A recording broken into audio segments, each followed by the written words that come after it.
This is my sweet life style. ஒரு 22 நாளுக்கு அப்புறம் இன்றைக்கி தான் வந்து பூஜை அறைக்குள்ளே உள்ளார போயிட்டு பாத்திரத்தெல்லாம் விளக்கலாம் அப்படின்னு சொல்லிட்டு எடுத்துகிட்டு வந்திருந்தேன்.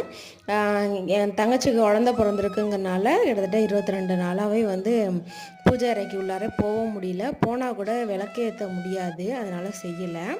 இன்றைக்கி கண்டிப்பாக வந்து விளக்கேற்றிடணும் அப்படின்னு சொல்லிட்டு தான் ரெடி பண்ணிகிட்டு இருந்தேன். அது பார்த்தா புயல் மழை அது இதுன்னு அடித்து ஓஞ்சி ஒரு வழியாக வந்து செவ்வாய்க்கிழமை தான் விளக்கு போடுற மாதிரி ஆயிடுச்சு. விளக்கெல்லாம் வந்து முன்னாடியே விளக்கி வச்சிட்டேன், சனிக்கிழமையே விளக்கி வச்சுட்டேன். விளக்கு வந்து ரொம்ப 22 நாள் விளக்கு இழுத்தோம்னா கொஞ்சம் இதாக தான் இருக்கும். அதுக்கப்புறம் பார்த்திங்கன்னா விளக்கெல்லாம் விளக்கி வச்சுட்டு செவ்வாய்க்கிழமை போல் ஃபோட்டோவுமே வந்து மாமா ஃபோட்டோவுக்கு இப்போ தான் வந்து இது ரெடி பண்ணி வச்சுருந்தேன். ஃபுல்லாக வந்து விளக்கி ஏற்றிட்டு அன்றைக்கி தான் கொஞ்சம் பாசிட்டிவ் எனர்ஜியாக இருந்துச்சு.